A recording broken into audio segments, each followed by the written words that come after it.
My brothers and sisters, and my beloved confreres, I extend to each one of you a very hearty welcome on the 17th Sunday of the liturgical year. We are presented with the readings from the first book of Kings, from the letter to the Romans, as well as from the Gospel of Matthew.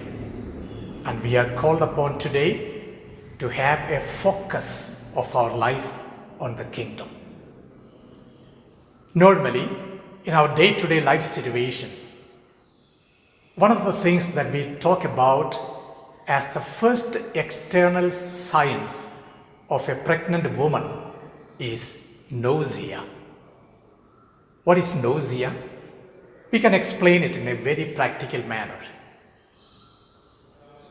A woman who is given in marriage, after 4 or 5 months of her wedding, comes back to her own house, and her mother is very happy to receive her. She prepares the best food which the girl liked.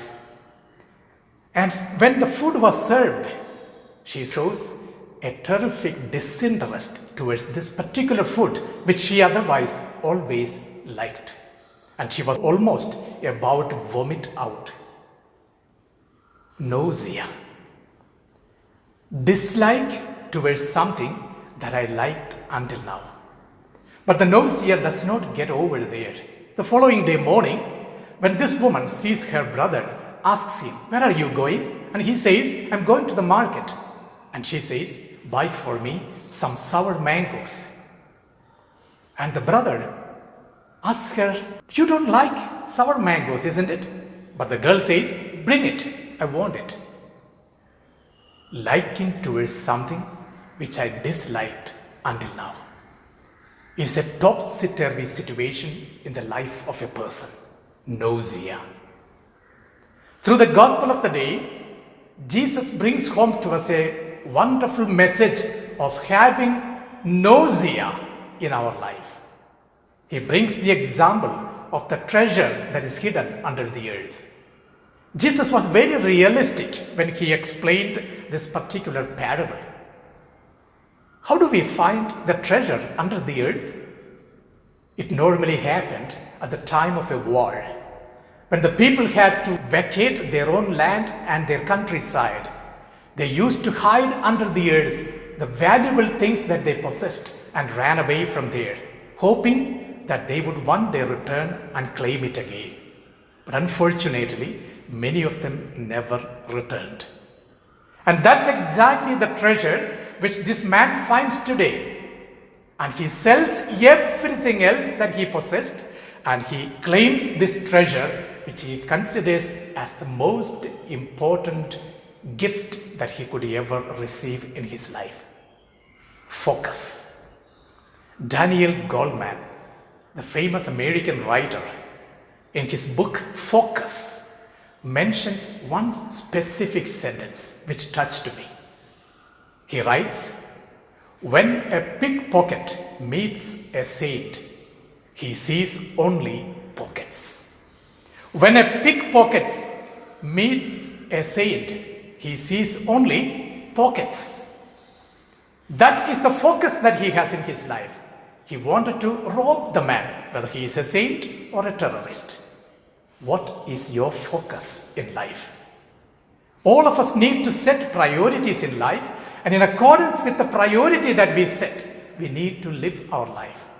I just look back into my own life. At the beginning of my 30s, I reached Germany for my studies.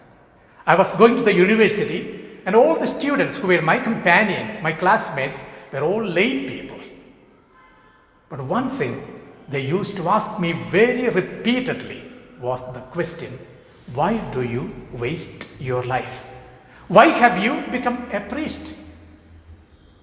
Do you say that you became a priest because you want to pray? We also pray. Do you say that you became a priest because you want to give alms to the poor? We also do the same. What's the difference that you make in your life?" This question shocked me. After 12 years of formation, I never thought and answered myself the question, why have I become a priest? Thereafter, in my life as a priest now, whenever I get an opportunity, especially to meet with the seminarians of our congregation, one thing I tell them is this: my brothers, if someone asks you the question, why do you want to become a priest? Tell them, because I love Jesus so much. I love Jesus so much. A focus that we need to have in our life. The treasure that we are searching for is Jesus the Lord. And for Him, I would sell away everything else. The young man in the Bible, especially as depicted by the evangelist Matthew in the chapter 19, was not able to follow Jesus because when Jesus told him, sell everything and follow me, he was not willing to do it because he had a lot of possession. He had not set his priority for the kingdom.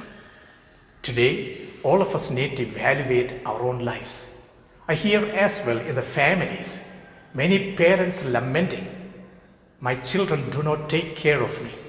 I have spent my whole energy for their sake.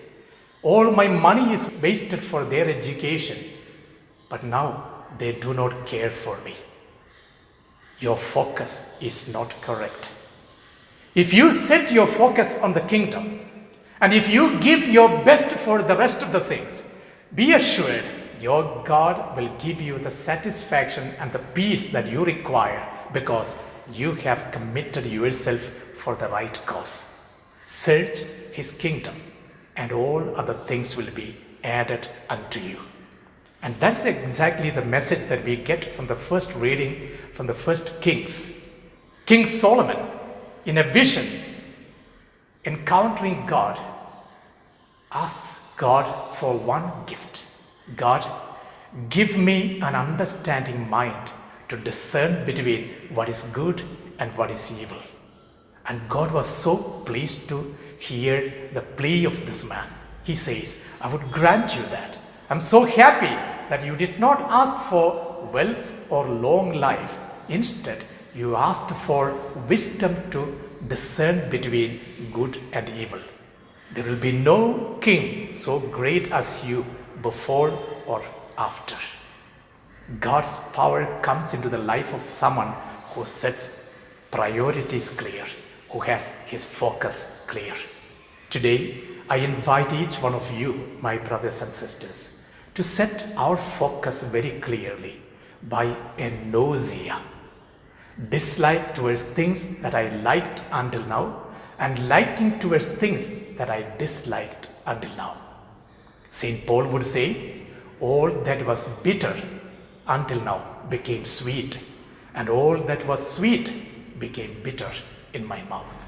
Let's develop a nausea so that we would find the values of the kingdom, the treasure of our life. Amen.